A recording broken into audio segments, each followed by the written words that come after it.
come dire, pietra miliare del genere come Sabriel, primo episodio di una saga famosa come quella del Vecchio Regno. A incrociare le lame letteralmente con Garth Nix, un'altra grande scrittrice, Laini Taylor, molto famosa, americana, californiana, che vive nell'Oregon, che gli lettori italiani conoscono molto bene, visto che è dal 2018 che è pubblicata sempre da Fazi in Italia, esordì con Il Sognatore, ma ve ne ricordate bene, e pochi mesi fa Fazi ha concluso la trilogia La Chimera di Praga pubblicando il suo Sogni di mostri e divinità. A condurre le danze, a invitare, a accompagnare Laini Taylor e Garth Nix nella loro conversazione riguardo a Sabriel, allo scrivere, al costruire storie e personaggi, ma anche a quello che è l'aspetto professionale della scrittura e del pubblicare, visti i trascorsi editoriali di Garth Nix. C'è un'altra nostra vecchia conoscenza a questo punto, che è Tiffany di Miss Fiction, una delle più amate e apprezzate book blogger italiane, con una forte vocazione esattamente nel genere fantasy. Ma a questo punto la parola la lasciamo a Tiffany, a Garth Nix e a Laini Taylor. Ciao a tutte e tutti, benvenuti in questa live insieme a due autori speciali. Sono con me infatti Garth Nix e Laini Taylor, e oggi infatti siamo qua per una chiacchierata a tre e parleremo un po' del mondo di Sabriel e ci interfacceremo su tante questioni che hanno a che fare con questo mondo, anche delle varie ispirazioni. Intanto ciao Garth e ciao Laini. Hello, hello. Ciao. It's a great pleasure to have you here. And we have a few questions, so I'll begin. And whenever you want to say something, please do. Thank you. Prima di tutto, che cosa ti ha ispirato a scrivere, che cosa ti ha portato a scrivere la storia di The Old Kingdom Chronicles? Quali elementi e quali culture ti hanno ispirato? It's a good question. I wrote Sabriel in the early 1990s, and it was first published in 1995. So I look back and I think, what was that young man thinking? What was inspiring him? It's such a long time ago. I'm not sure anymore. I do know I wanted to, as I always did from the beginning, I wanted to write the kind of book that I like to read. And I love all kinds of books, but fantasy and science fiction are the books I love the most. I guess probably just a little bit more. That depends on what's going on at the time, because I do love all kinds of fiction and non-fiction. But I think looking back, I knew I wanted to write a fantasy adventure story, and I wanted to write one about a kind of good necromancer. That was the first thing that I started with. I wanted to write about someone who could bring the dead back to life, but didn't. Instead, made them stay dead. So kind of like a reverse necromancer. So that was pretty much where I started. And then I slowly worked out that I wanted it to be about a young woman rather than a young man, because there was enough young men coming of age fantasies, so that was kind of like a happy accident for me. Because when I started it, I thought I was going to write about her father. When I wrote the prologue to the book, I thought it would be about the Abhorsen, the office of the person who keeps the dead down. And I thought it was going to be about her dad, but the prologue is about Sabriel being born. And when I wrote that, I thought, well, she is more interesting, and it would be better to have a young woman hero than another young man. And so that was a happy accident for me, really. I discovered I wanted to write about her in the process of beginning the book. I didn't know beforehand. So I guess it was all the things that I love: fantasy, adventure, magic. And I guess I was thinking about death and what lies beyond, and whether you can come back and so on. Probably because that was at that time my grandfather was dying, and it was really the first person I knew who was close to me that was going to die, and that made me think about what people have believed about what happens after you die, and about various afterlives, and also the whole idea of necromancers bringing the dead back to life and so on. So those were some of the things that were at work. Quali elementi della serie pensi che, visto che è uscito più di 20 anni fa la versione originale, pensi che parlino ancora così tanto al pubblico di oggi, e quali sono invece i tuoi elementi preferiti? I mean, it's interesting when you write a book, you never know what things will appeal to readers and what they will love and what will keep going over the years. And I guess with the Old Kingdom books, I mean, some of the things that people particularly love are the 7 bells that the Abhorsons use that's how they use their magic to control and command the dead. The 7 name bells of the Abhorsons. Some of the characters, I think, particularly the anthropomorphic characters, Mogget and the disreputable dog, who are not in fact a cat and a dog, but they only have those shapes. I think people particularly respond to them. And I love those kinds of characters myself, which is, of course, why they're in the book. I've always loved anthropomorphic animals that are more than they seem.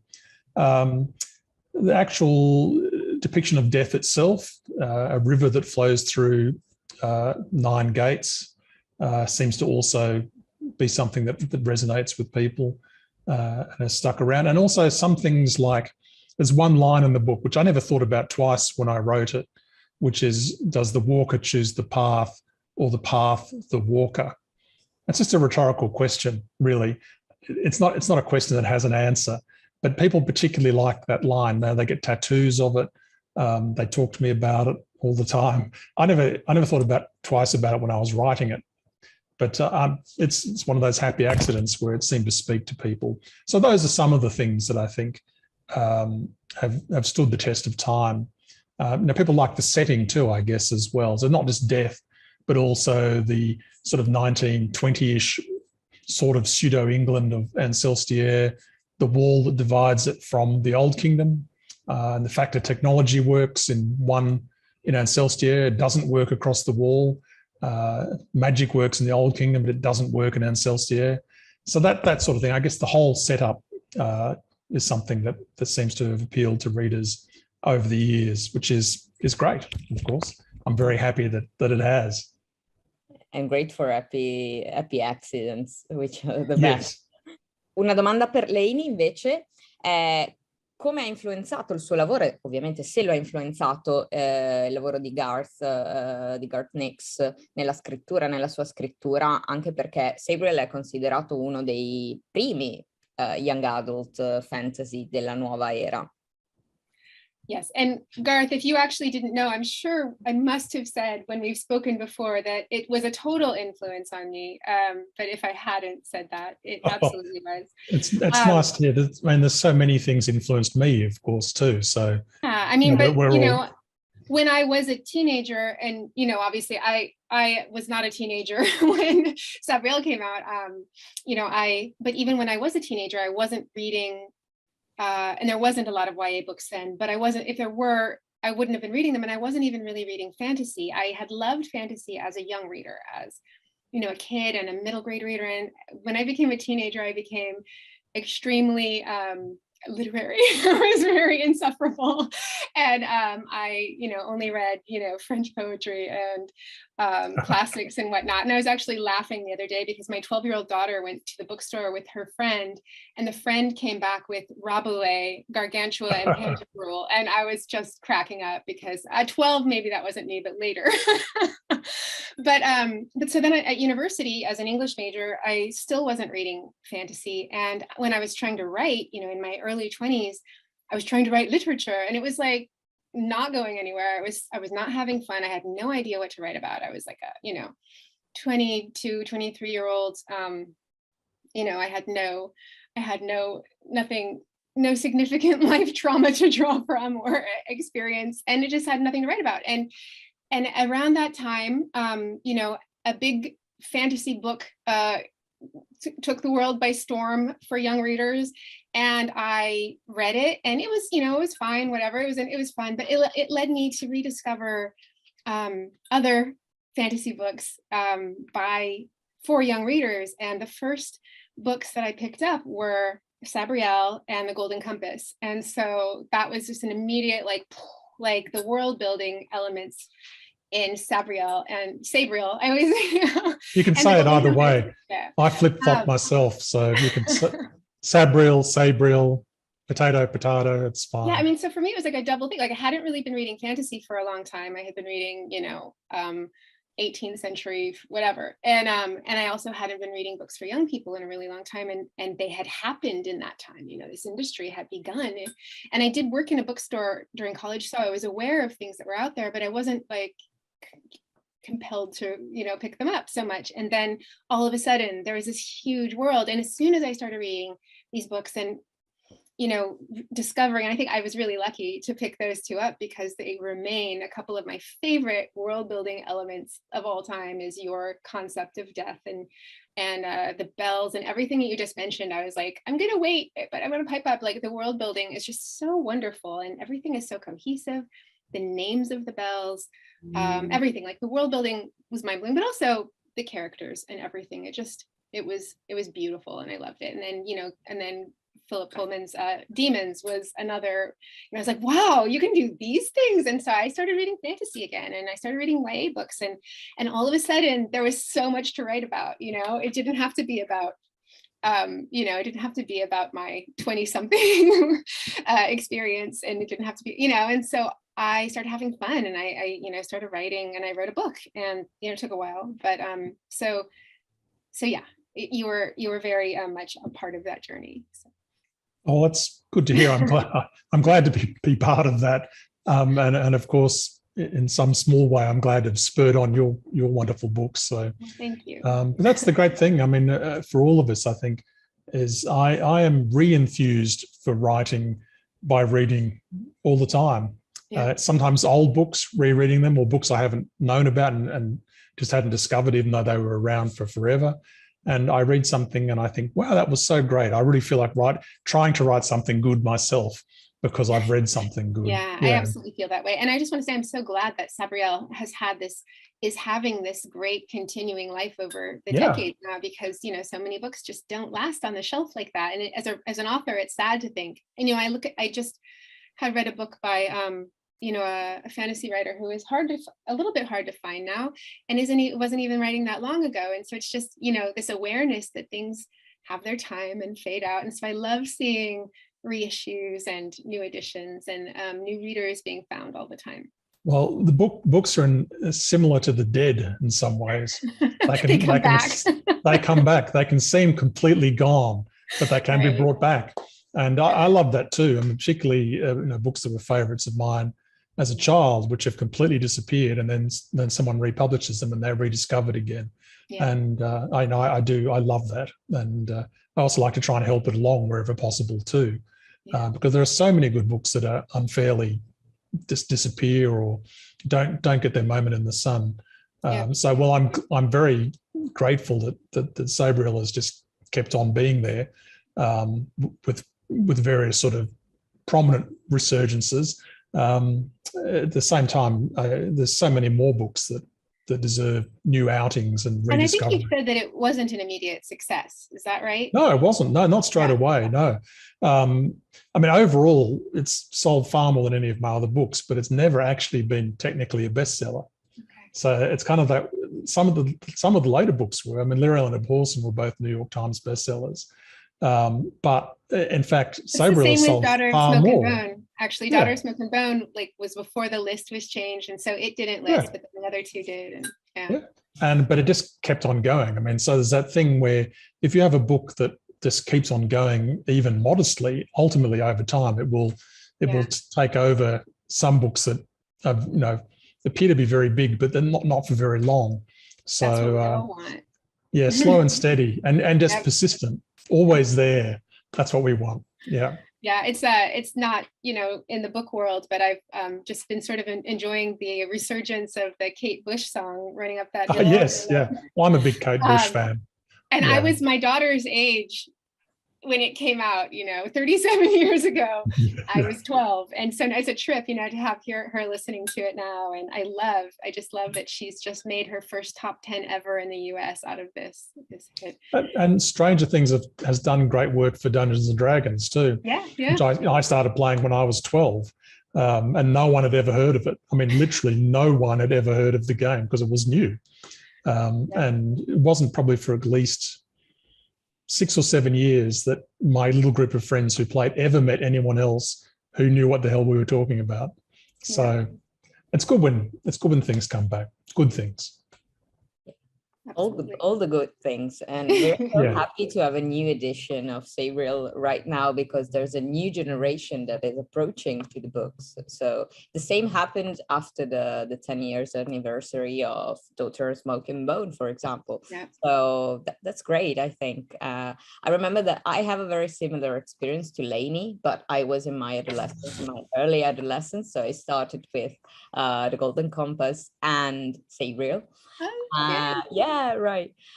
Because they were the only 2 editions in the library, my public library, and it's so weird to see it after so many years in the hands of new generation, but it's great. I think that means that they will survive. They are stories that keep telling something to the people, and I think it's great, right? It's one of the best things about writing books and reading books. Absolutely. And Philip Pullman was very important in getting Sabriel known in the United Kingdom, because it wasn't published at the same time in the UK. It was published here first and then in the US, only a year apart, but it didn't actually get to the UK until about 5 or 6 years later.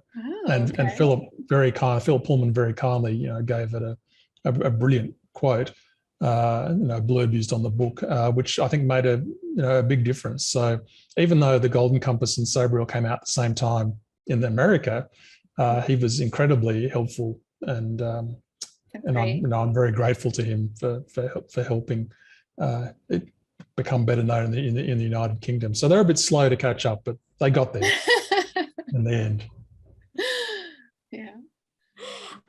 Hai dei piani di espandere la serie di Sabriel e delle Old Kingdom Chronicles, visto che ci sono stati dei seguiti, ci saranno tanti libri che usciranno e abbiamo appena finito di parlare di come sia questa nuova edizione ovviamente di Sabriel, quindi ci piacerebbe sapere se hai dei piani per espandere invece questo mondo.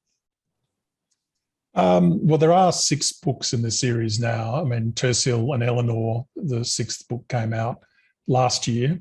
So I don't have any immediate plans for more beyond those 6 books, but I have many, many notes for books and stories.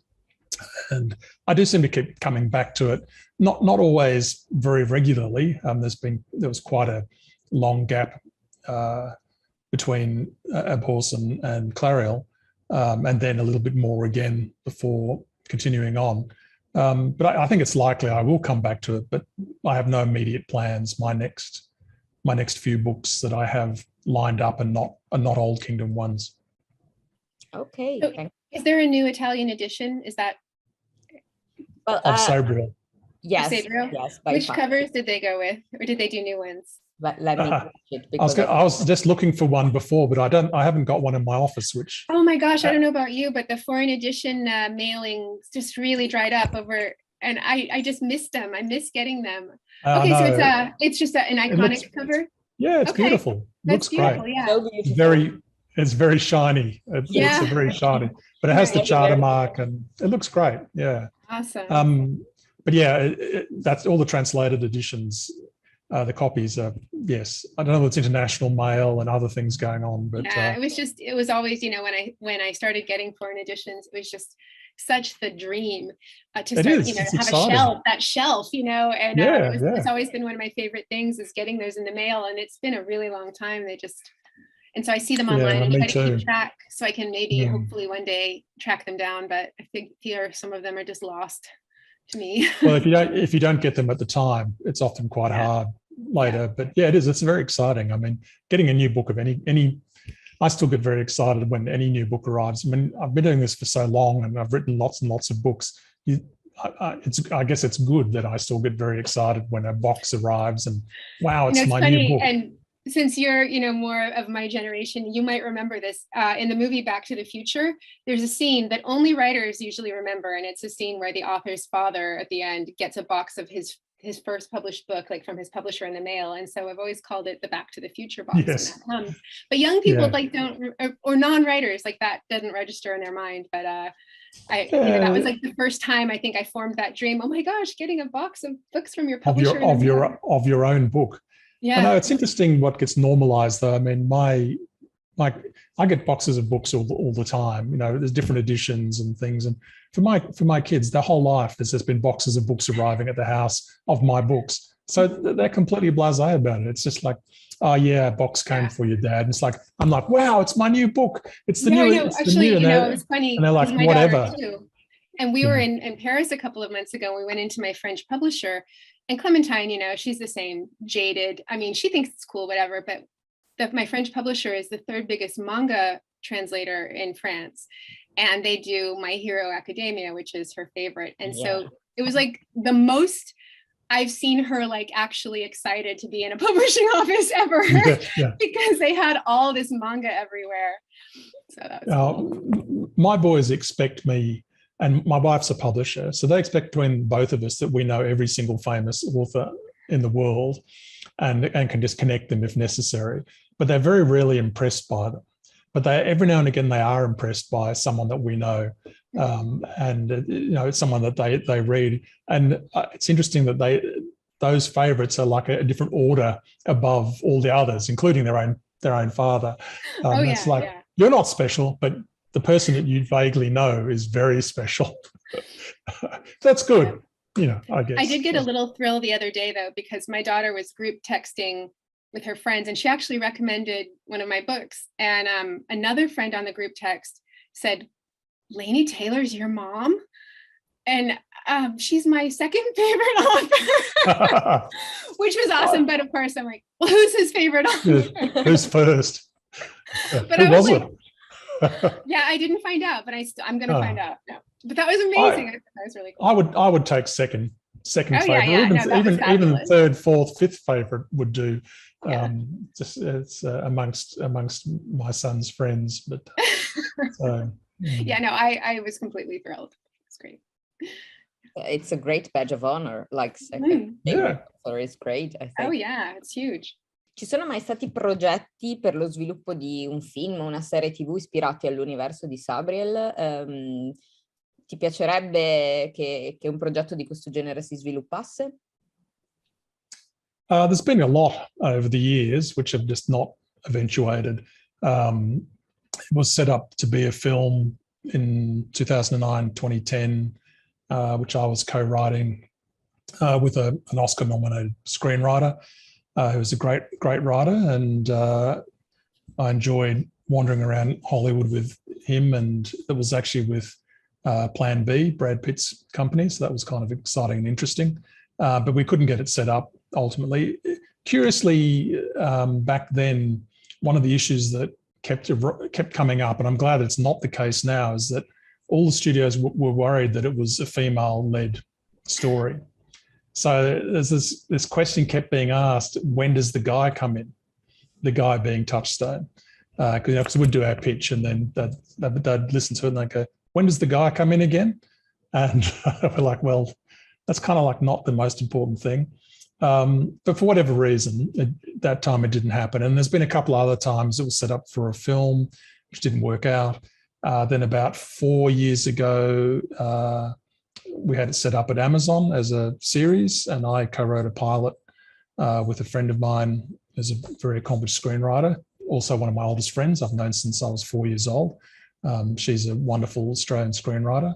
But Amazon chose not to pick that up after we wrote the pilot, possibly because they just bought the Lord of the Rings, and they didn't need another big. It's like, we got the big fantasy, we don't need the little ones. We've got Lord of the Rings. Or who knows? That's a very strange world.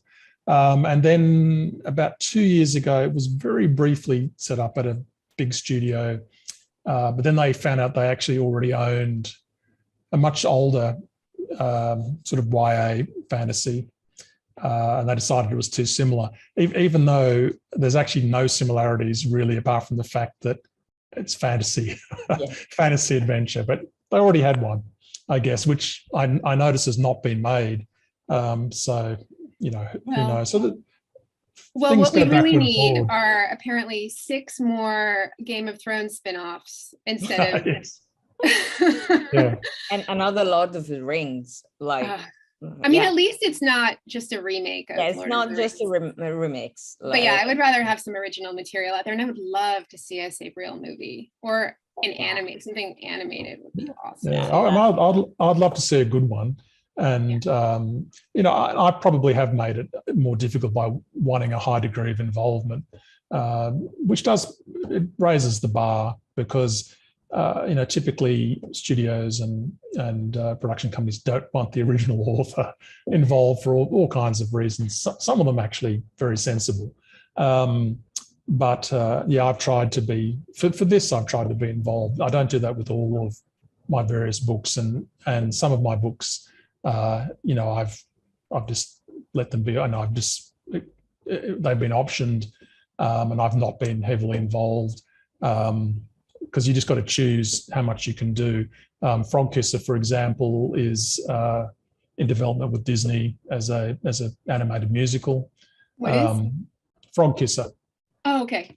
Yeah. That was exciting. Yeah. So yeah, I mean, and that's been ongoing. I think they're up to their 3rd script now. So we will see. But so things like that, and then there's some other things going on. Yeah, it's amazing how many things have to come together just right for to get those green lights.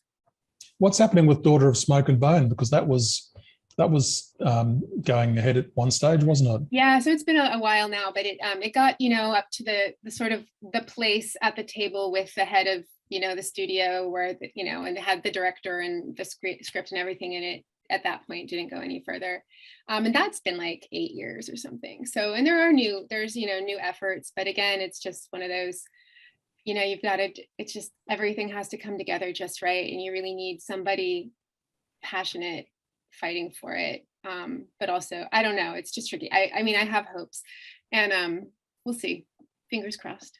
It's the conjunction of the planets. It's just something that will either happen or it won't. Yeah, I try not to invest like any energy in, like, you know, any actual hope in it. Like, it would be cool, but it's just so beyond my sphere that I can't think about it too much. And it takes an enormous amount of energy and time if you do want to get heavily invested in it. You know, that time I spent in Hollywood back in 2009, I think I probably ultimately ended up being probably sort of 9 months out of the year, going backwards and forwards and having meetings, and I actually enjoyed it, but I also had to make a decision not to continue doing that because my business is writing books. It's not trying to get films made. I wasn't that heavily involved, but there was a year or so where I did, you know, get to go down to meetings and stuff, and it was very exciting. And I did write a draft of a screenplay and got to be in the Writers Guild for a little while, and that was all very cool. But it really is a big distraction from writing your books. Yeah, I mean, I've now written a screenplay of Sabriel. I've written a pilot and a Bible for a television series of Sabriel, and some other odds and ends along the way, which is, you know, is interesting. And in fact, I trained as a screenwriter. That was my university degree. I just didn't pursue it after I left university. I wrote stories and books instead. So I still have a sort of, I do like screenwriting, and it's a different kind of writing that I enjoy, but you just got to, again, it's about choosing what you do, isn't it? Well, it's so different. And I have a friend who's a screenwriter as well, and just the way that they have to contort themselves to anticipate what other people are going to want at every level. And it's just, I mean, it's so different than writing a book. And I don't think everyone can do it. I mean, being able to let your ego to that degree. Oh, yeah. Yeah.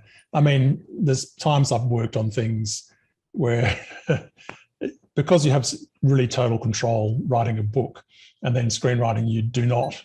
and things will change, and also the input you have where you'll be asked to change something completely and utterly, and it's just part of the deal. It makes it a whole different world.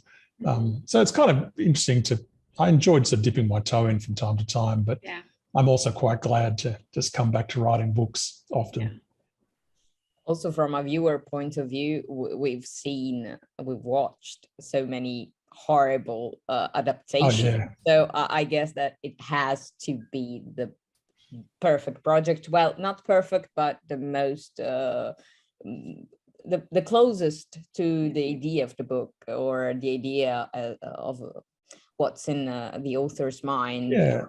So at the same time, though, I think about this experience that I had that was like crystallized in my mind, because I was in an airport bookstore in Texas, and like I just overheard a mother and a teenage daughter shopping for books, and literally the only things that even registered, that their eyes even saw, were things that had been adapted. Like every other book was invisible to them.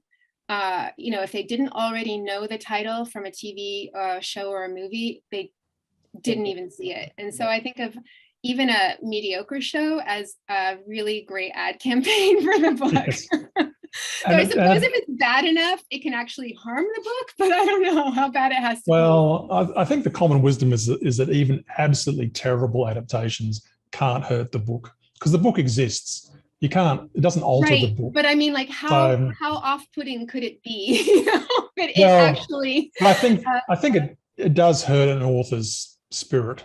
I think to see a really, really terrible adaptation of your work, and I have some friends who unfortunately had really, really terrible movies made of their books, and I think it is painful, and it's painful on several different levels. You can intellectually know the book is not altered. The book exists and people can read it and forget about the terrible film. But that's hard to do. And I think if you wrote it, it would be tricky. But then, of course, you can't control it. All you can do is try and choose the good people to work with and hope that they will stay with the project, and other terrible people won't interfere with it and turn it into something awful. Just hope that you get that, marketing boost out of it. Yeah. Siete stati entrambi nell'editoria, nel mondo dell'editoria per diversi anni ad ora. E quali sono i principali cambiamenti a cui avete assistito, e che cosa vi manca del passato e che cosa invece pensate sia positivo di questo momento nel mondo dell'editoria? That's an interesting question, because sometimes the sort of good changes are mixed up with the bad changes, so it's hard to separate them. One of the things that I do miss are bookshops, as in a very broad range, particularly of independent bookshops. Australia, it's not so bad. We still have quite a number, but not as many as we once did. I think it's a much harder business to be in. But on the sort of flip side of that is that there were also lots of weird problems with old bookshops as well, in terms of how publishing worked, the sort of slowness of publishing and some of the sort of ingrained practices that went back centuries, which meant it was really hard to get books and it took too long to get them and so on. So, it's all a bit mixed up in the sense that I welcome some of the changes, but some of those changes have made problems for some of the things I liked as well. So, I read ebooks a lot, and I love the immediacy and availability of ebooks. I wish they'd not given rise to a monopoly behemoth at the same time. So it's kind of mixed feelings. A lot of the sort of more leisurely aspects of publishing and book selling, I think it's good that they've gone for the most part, except that I'd still like some of them, if that makes sense.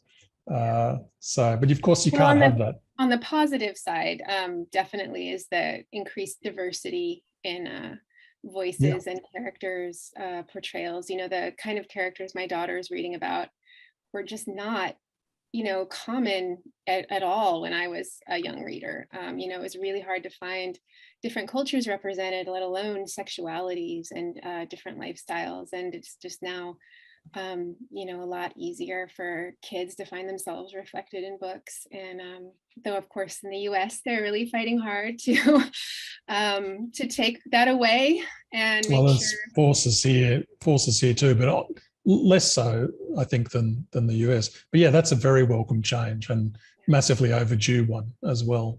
Yeah, I think right now for writers trying to break in, it's gotten really crappy, I think, during the pandemic, but also just over time. I think the publishing industry in the US, at least, has been really overtaxed. Like, the people who work in publishing are so overworked and overburdened and underpaid that it's stacked up to the point that people who are trying to break in and get their submissions read and whatnot are just not hearing back. And it's so painful. It's such a painful time for an author to be in that early stage where they're submitting their book and, you know they're ready, they know their manuscripts are good, and they just can't get to that next place. It's so rough. And I think, you know, that the last couple of years have been particularly hard. I, you know a lot of writers trying to break in, and yeah, it's not fun. Yeah, and I guess the other side of that too is for established writers, you know, the sort of the old mid list has gone too. So where you could basically earn a living with your books doing sort of okay, but not amazingly, that's so much harder now. It's like as how well. all movies have to be blockbusters now. Like, there's no, you know, mid-budget adult dramas are like rare these days. Yeah, it's like that with books too. And you know, the very big successes sort of soak up all the attention and the marketing money and so on. That seems to be a trend that's continuing. I mean, again, offsetting that, there is the rise of self-publishing, which is another avenue which really wasn't, you know, plausible even 10, 15 years ago, but that's also complicated. Yeah, I think that had a heyday, and then it got a lot more challenging too. I feel like, I don't know the details, but that Amazon made it really great, and then, you know, kind of took it away and made it less profitable and less lucrative for people. Yeah, and that's part of the basic problem, is that the self-publishing avenue was controlled by one entity, basically. So it's not really independent. It's not really independent. I mean, you don't have a contract, you just have whatever they tell you it's going to be. But at least it was another avenue which didn't exist, and it is still another avenue. Yeah. So it's all mixed up. I do think probably the last 3 or 4 years have made things a lot harder across all the avenues, and for people working in publishing as well. And that probably is a reflection that times are more difficult for everybody in every industry, perhaps. I'm but not I sure. feel like at the beginning of the pandemic, the publishers anticipated a drop in profits. And in fact, and so they tightened their belts and they consolidated. People got more work on their, you know, positions combined. And then in fact, the opposite happened and profits went up. But do you think that they passed that on to the employees who were, you know, doing their best to? No, like they didn't. And so it's just not gone. I don't know. I get the sense that there's a lot of people quitting, a lot of the younger employees, like people can't afford to break in to publishing anymore. They can't, it's just not feasible. I don't know.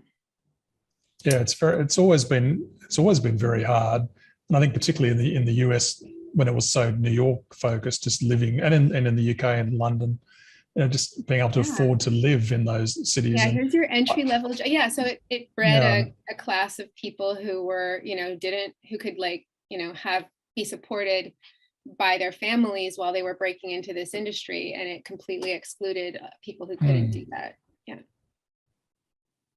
Where's the head of the Australian publishing industry? Is that? It's sort of evenly split between Sydney and Melbourne, which are both very expensive cities to be in. I mean, I think sort of one of the pandemic things is that it is so much more possible to work not in the big cities, and that certainly has applied to publishing as well. So, you know, maybe that's another change that we'll see where breaking, you know, working in publishing may not be so difficult, except that I think probably breaking in, you still need to be. It's probably still easier if you're able to be in the big cities. Right. So I don't know, Italy, is Italy the same? Do you need to be in Rome? Or? It's the same. Most of the publishers are in Milan, some are in Turin, and some are in Rome, but the smaller one, like Fazi, I didn't realize that Milan was I guess yeah, Milan is the center of everything in Italy, basically. From it's the industrial center, isn't it? From an industrial point of view, it's like the city, more than Rome, which is our capital, but it's different. There are different kind of working habits, let's say, and the industries are quite different. But still, it's a lot has changed even in Italian publishing industry, and even the more people reading, which is the biggest problem in the Italian market, because we don't have many readers in numbers, I mean. Yeah. But it's quite expanding. It's an expanding market, so I just hope it will turn out into workers' rights and all the things that should come with an expanding market. Per concludere questa chiacchierata, l'ultimissima domanda è: cosa state leggendo in questo momento? Was that word chiacchierata? Chiacchierata? Chiacchierata, it's a chat. That's great. What a great word. It's also very difficult to pronounce for foreigners. Chiacchierata, yes. Okay. Garth? Go. Laini? Oh, well, I'm always reading lots of things at the same time, so I have to sort of carefully think about this. So the last novel I read was Master of Gin by P. Jelly Clark, which I liked a lot. Have you read it? I read one of the novellas is all, and I loved it. And I keep meaning to get, it was like an Audible, one of the Audible novellas. I read them. So I really want to get the novels. Yeah, no, it's really good. I really enjoyed that. So Master of Gin was great.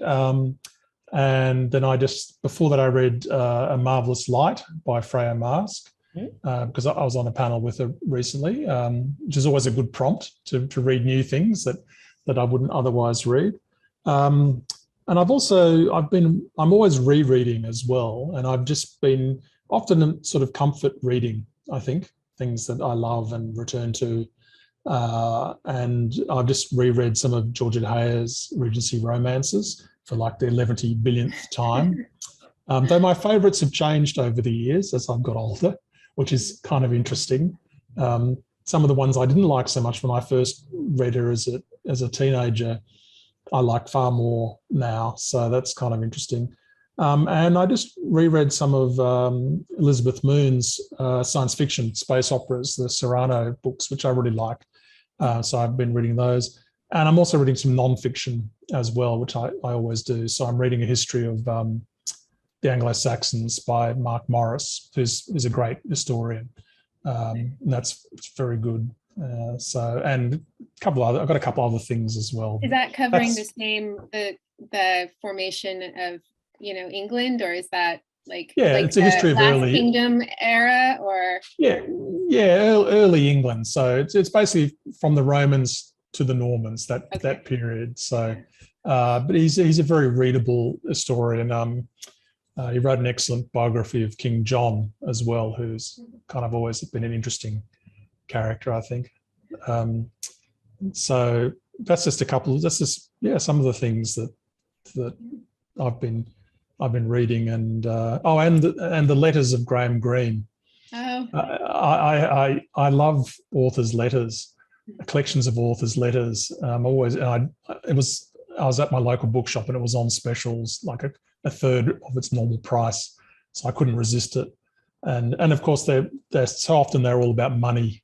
Authors' letters, they're always about, I managed to get this from my publisher and so on. I'm hoping to get £10 for this story and that sort of thing, which I always find.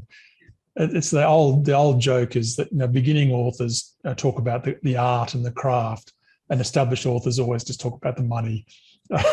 Yeah, there was definitely this period where, when you have local writers groups that get together, and there's the published and the not yet published, and you bitch about completely different things. And once you're published, you can't really bitch in front of the unpublished authors because they won't have any sympathy for the things you're now. No, of course not. Yeah. It's what a friend of mine and I just speaking of ourselves, we call it rich fat author syndrome, where you're sitting around complaining about something which is actually only a problem if you're very well established, and if you're beginning would be, I would love to have that problem. Yes, give me that problem. Could I have that problem?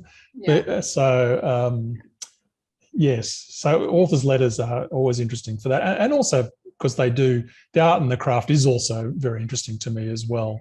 Not just the business. I mean, I do marvel at the letter writing of the past, and just how everybody, I read a book of letters that was, it was actually one family, I think it was their letters from India home to England during the Raj era. And these were just, ordinary upper class, educated people, but they weren't writers, they weren't artists, but they're just their way with words, and not to mention their penmanship. It was just glorious, to think that everybody could write that kind of sentence and convey their experience in that way, And now we have texts, It's very sad. But I am reading this, and I am doing an event with this author, Shweta Thakrar, next week. This is her second book, and it's based on, it's, a high fantasy, but the setting is inspired by India and Hindu mythology, or Hindu lore, and it's very, very cool and beautiful. And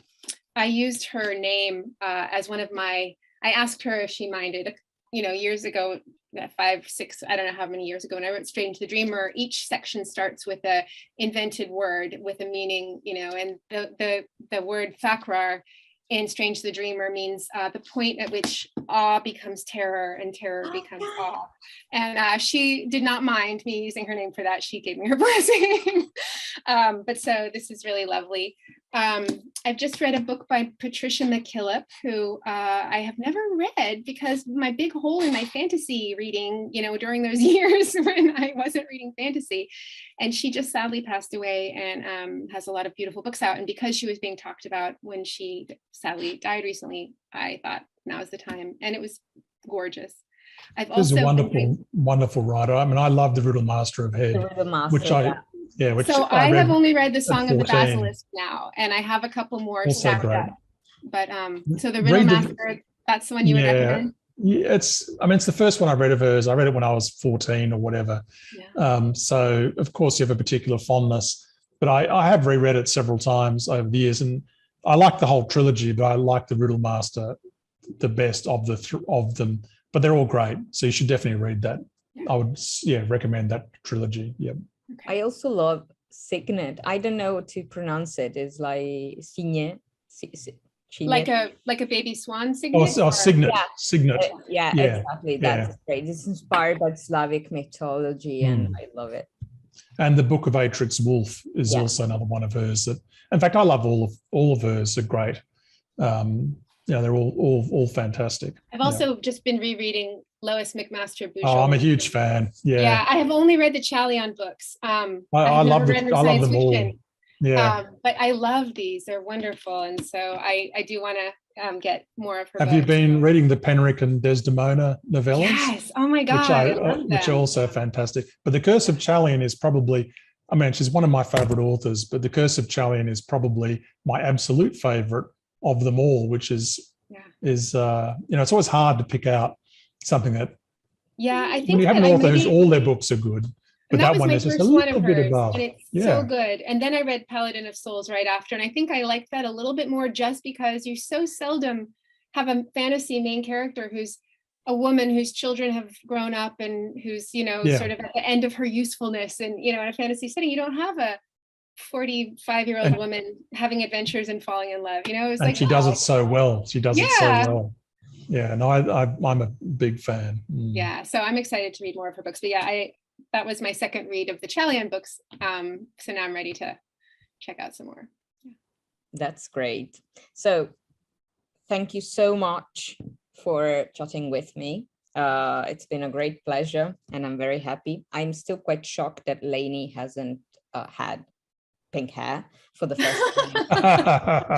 Pandemic did me in. Still, thank you very much. It's been great, and I'm so glad that finally Sabriel is back in Italy, and I hope to see you both here again. And I hope so. Yeah. I really hope so. Maybe there will be chances in the near future. You never know. I mean, my wife normally goes to Bologna every year, and the last time I was in Italy was Bologna, for the book fair. I've never been to the children's book fair. Yeah, Tiffany, do you go to it? Do you go to it, Tiffany? Yes, I usually attend because it's here basically.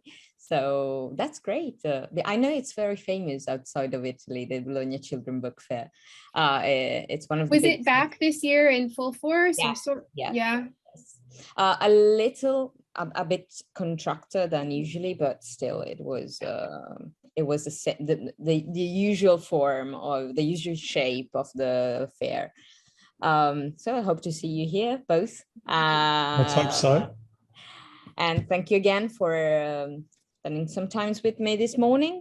Let's say hi to the Italian viewers of this interview. Io ringrazio ovviamente Laini Taylor e Garth Nix per aver chiacchierato con me per questa discussione e insomma siamo molto contenti che Sabriel sia tornato finalmente in Italia e speriamo di vederli anche dal vivo. So you are invited whenever you want to come and we will. E grazie ai lettori italiani, grazie per leggere. Thank you very much. If you grazie, want to, Tiffany. Oh, thanks to you. Yes, thank you.